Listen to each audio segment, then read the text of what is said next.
হাঁস কিন্তু আজকে সবার অবস্থাই ছেঁড়াবেড়া করে দিয়েছে। আসসালামু আলাইকুম, আমি আপনাদের মৌরি আপু, নারায়ণগঞ্জের সোনারগাঁয়ের মেয়ে। আছি কিন্তু সোনারগাঁয়ে নিজের গ্রামের বাড়িতে, দেখতেই পারছেন সবাই।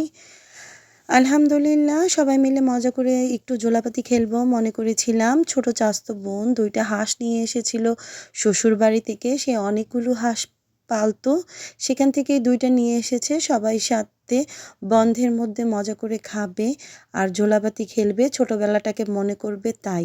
ও মা, হাঁস তো নিজে নিজেই ছুটে গিয়েছে। এই দেখুন হাঁসগুলোর অবস্থা। হাঁস তো নয়, যেন পাখির মতো উড়ে। মনে হচ্ছিল এ যেন ২টা পাখি। এই পাশ থেকে ওই পাশ যাচ্ছিল। ও তো যে রাতে হাঁসগুলো বেঁধে রেখেছিল আর নিজে নিজে ছুটে গিয়ে কিন্তু পানিতে চলে এসেছে। আরাম করে একটা দ্বন্দ্ব বসতে পারেনি, খেতে পারেনি হাঁসগুলোর টেনশনে। আর হাঁসগুলো কিন্তু সবাইকে সুন্দর মজা দেখাচ্ছে। সবাই কিন্তু হাঁসগুলোর পিছন ঘুরতে ঘুরতে টায়ার্ড হয়ে গেল। তারপরও হাঁসগুলো ধরতে পারলো না। আমি নাস্তা খাওয়ার জন্য একটু বাসায় চলে আসলাম আর এসেই দেখতে পারলাম অনেকগুলো কচু শাক তুলতেছিল আমাদের এক ভাড়াটিয়া। খুবই ভালো লাগছিল আমার দেখতে। এই কচু শাকগুলো শরীরের জন্য খুবই উপকারী। আর নাস্তা খেয়ে এসেই দেখলাম হাঁসও ধরে ফেলেছে আর কেটেও ফেলেছে এবং রান্নাও করে ফেলেছে। দেখতে তো খুবই লোভনীয় আর ইয়াম্মি লাগছে। একদম তাজা তাজা মশলা দিয়ে রান্না করেছে আমার চাচাতো বোন। অসংখ্য ধন্যবাদ চাচাতো বোনরে। সবাই মিলে একসাথে একটা দিন আমরা অনেক মজা করেছি। তার জন্য স্বামী সন্তান রেখেও আমাদের কথা মনে রাখার জন্য অসংখ্য ধন্যবাদ চাচাতো বোনকে। তুমি আরও বেশি বেশি করে আমাদের মজার মজার রান্না করো আর রান্না করে খাওয়াও, সেই দোয়াই রইল তোমার জন্য। রৌদ্রর মধ্যে আকাশের নিচে বসে খুবই মজা করে খাচ্ছিলাম আমরা সবাই। আমার ছোট চাচাতো বোনটাকে আমি বলতেছিলাম, ২ দিনের জন্য এসেছিস, একটু মজা করে যা, এত কাজকর্ম করার দরকার নেই। আমরা মুরগি দিয়ে বিরিয়ানি রান্না করে ফেলবো, হাঁস না ধরতে পারলে কোনো সমস্যা নাই। সে আমাকে বলতেছিল, না, হাঁস নিয়ে আমরা সবাই খাবো এবং মজা করব।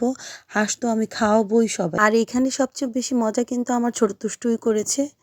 ছোট দুষ্টু সবার সাথে মজা করে কিন্তু খাচ্ছে, পা বিছিয়ে একদম আরাম করে সে কিন্তু মজা করে খাচ্ছে, দেখতেই পাচ্ছেন আপনারা সব। আমাদের চাচাতো বোন সবাইকে খাবারটা বেড়ে বেড়ে দিচ্ছিল আর আমি কিন্তু মজা করে খাচ্ছিলাম। একটা মেয়ে সব সময় চায় নিজের পরিবারটাকে ভালো রাখতে, শ্বশুর বাড়িতেও ভালো থাকতে, বাপের বাড়ির সবার সাথেও আনন্দ করতে, সুখে শান্তিতে থাকতে চায় সব সময় মেয়ে। আর আজকে আমাদের খাবারের মেনুতে ছিল আলুর ভর্তা, ডিম বোনা, হাঁসের মাংস বোনা আর ডাল। খুবই মজা করে আমরা আত্মতৃপ্তি সহকারে কিন্তু সবাই খেয়েছি। আর ছাদের মধ্যে খুবই ভালো লাগছিল। রৌদ্র লাগছিল, না ঠান্ডা না গরম, খুবই ভালো লাগছিল। আর সবাই মিলে একসাথে খেলে খাবারের তৃপ্তিও বেড়ে যায়, খাবারের স্বাদও কিন্তু দ্বিগুণ বেড়ে যায়। খুবই ভালো লাগছিল একটা দিন। ছোটোবেলাটাকে আমরা মনে করেছি, বন্ধের দিনটাকে অনেক বেশি মজা করেছি। আপনারা সবাই আমাদের পাশেই থাকবেন, লাইক করবেন, কমেন্টস করবেন, শেয়ার করবেন, আমাদের পাশেই থাকবেন সব সময়। আর আমাদের ভিডিও বেশি বেশি করে দেখবেন। আর ভালো লাগলে বলবেন কেমন। আল্লাহ হাফেজ।